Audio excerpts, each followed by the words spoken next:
Check this out.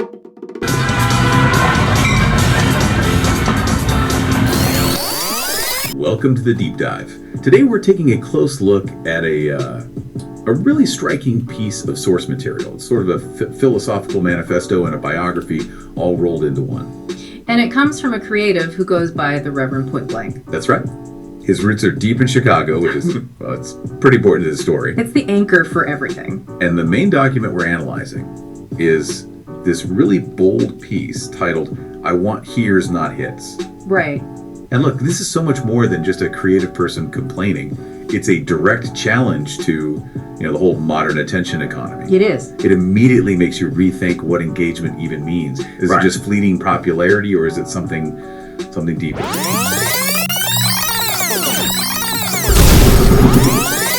Thank you, Mike and Mika. So let's get to it. I'm only speaking these words because my words are fluent. And the only reason I'm speaking them is because I would like for you to do it. I represent a different kind of print because I care about the words out of my mouth that are sent. Point blank, I don't care about your hits. So let's really be clear. I care about what my people hear. I would like for my material to be heard, not flushed down a toilet like someone's turd. We live in a world where hits and hype collide, and the very shallow waves of trend reside. I speak a different and richer sound, where hearts and mind are truly found. Beyond the flicker of the screen, where fleeting moments rarely mean, I long for voices that will stay to carry the truth with me each and every day. For the world is driven by a constant need to gratify. So after it all, what will be said about you when you die? We must remember what's really, really real. The power in the words that we all feel. In lands where knowledge leads the way, they nurture minds both night and day. Lead us to strive and lift up the soul and make our purpose for life truly whole. For in the end, it's not the fame, but those who listen and begin to claim. This is the wisdom that can guide and heal. It's what makes the difference between the false and the real. Point blank. Take it away, Mike and Mika.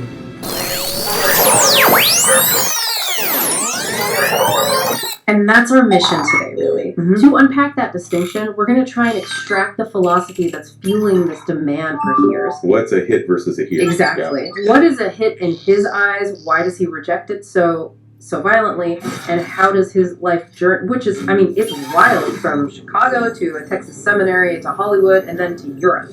How does that journey give us the context for his whole worldview? This is really a shortcut to understanding the price of being authentic. Okay, so let's jump right into the core demand in the material, because he really doesn't ease you into it. Not at all. The author just states his core desire, plain and simple. Mm-hmm. I would like for my material to be heard. Mm-hmm. But then right after that, the stakes get raised, dramatically. He uses this imagery that is it's jarring, it's aggressive, and you absolutely cannot forget it. I know exactly what you're talking about. He describes his content, his work, being flushed in toilets like a turd. Yeah. And you can't just gloss over that language. It's such a raw, immediate metaphor. It's not just a critique, is it? It feels like this profound, almost existential frustration. It's a crisis for the creator. He's saying that if his material isn't truly engaged with, not heard, then it's not just ignored. Its value is actively corrupted. It's violently dismissed. It's like having your life's work just vanish down the drain. That urgency helps us define the fundamental conflict he's talking about. He's operating in a world where hits and hypes collide. Right. So the hit is that instant surface level thing that algorithms love. But he's looking for something else entirely. A deeper, richer sound. A place where hearts and minds are truly found. And if we look closer at his definition of a hit, you can really see the critique of superficiality. He specifically goes after the shallow waves of trend. And the flicker of a screen. Exactly. A hit is all about those fleeting metrics, the quick click, the scroll by like. And he says this environment creates fleeting moments that rarely mean anything. So, okay, why is the hit so dominant then? The poem points to this deep-seated impulse, this constant need to gratify. I mean, that's our whole modern consumption cycle right there. The chase for hits is about engineering these instant, predictable little dopamine spikes. For everyone involved, right? For the creator getting the like and for the audience getting the quick content. Totally. Mm-hmm. But what's so fascinating is how he frames the solution. He calls for us to remember what is real and to recognize the power in the words we feel. Which takes effort. It takes so much effort from the audience. A hearer demands time, it demands reflection, it pushes back against that easy gratification. It's an investment, not just a transaction. And that takes this whole thing beyond just a complaint about engagement metrics. It's almost a moral philosophy. It is. Because he does offer this really positive, ambitious vision. He talks about finding lands where knowledge leads the way. Mm-hmm. And his goal is almost pedagogical, to nurture mind both night and day. Right, and if you connect that to the big picture, the purpose of creating anything, for the Reverend point blank, is explicitly not entertainment. No. It's about synthesis. It's about elevation. He's trying to lift the soul and make his purpose truly whole. Which brings us to his conclusion. Yeah, the poem wraps up by saying that the only real measure of success isn't fame or reach, but connecting with those who listen and who claim the wisdom that can guide and heal. The wisdom, the guidance, the healing. Those are the results of a true hear. That is such a profound way to define success. But to really get why he holds this view so fiercely, we have to move from the poetry to the proof, which is his own life. This is where it all clicks into place. The shift from demanding authenticity in his art to demanding it in his life is where everything converges. And it all starts with the foundation. Chicago, the CHI.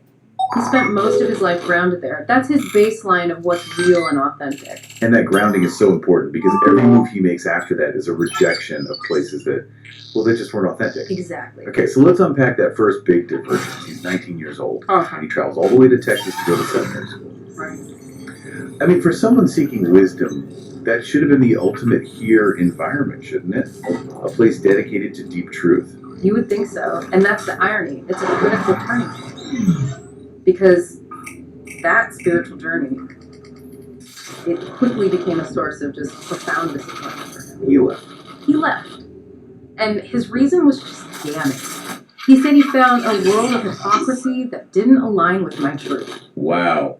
So his first big realization was that even institutional validation, spiritual validation, could be just as hollow as a hit. Precisely. The institution itself failed to hear its own message. That disillusionment really sets the tone for his next move. So he rejects the moral institution, and then he goes straight for the cultural one, Hollywood. He goes right to the epicenter of fame, glitter, hits, all of it. And, well, I think we can predict what he found there. Predictably, yeah. He found a different flavor of the same superficiality. Maybe a purer form of that hits mentality. He says, the glitter of fame quickly revealed its clicks and superficiality.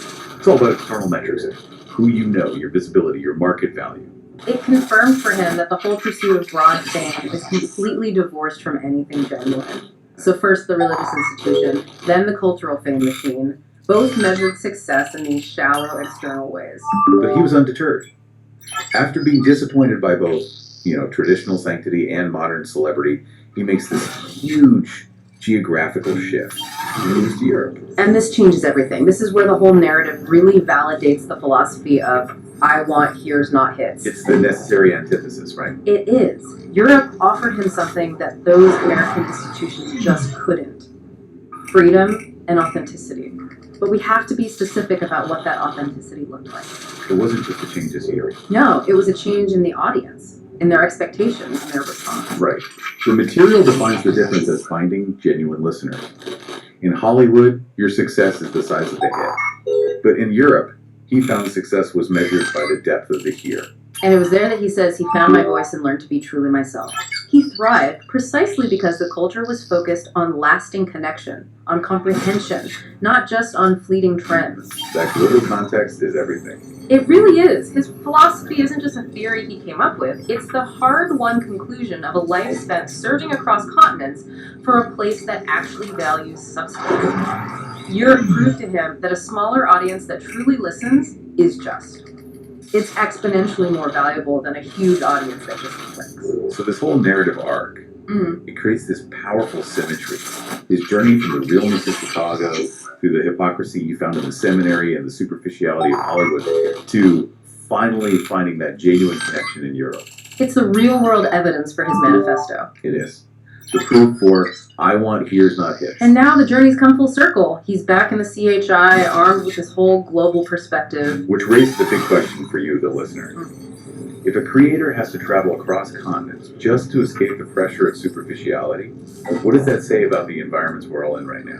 The takeaway here seems to be that the pursuit of real knowledge, real wisdom, when it's divorced from the metrics of gratification, that's the only path that ensures your work is truly heard. Resulting in a meaningful, lasting impact. Instead of just being momentarily hit and then instantly forgotten in the churn of the algorithms. And the life of the Reverend Point Blank seems to demonstrate that the pressure for hits, that instant popularity following trends, all those fleeting moments, it feels like it's structurally designed to compromise a creator's ability to get those true, lasting hears. The wisdom, the guidance, the healing. So the question isn't just whether hits and hears are different, but maybe, can they even coexist? Can genuine wisdom ever thrive under the enormous pressure of mass market popularity? Or does a creator always have to choose one and sacrifice the other? Something to mull over. Something to mull over the next time you decide what really deserves your time and your true attention.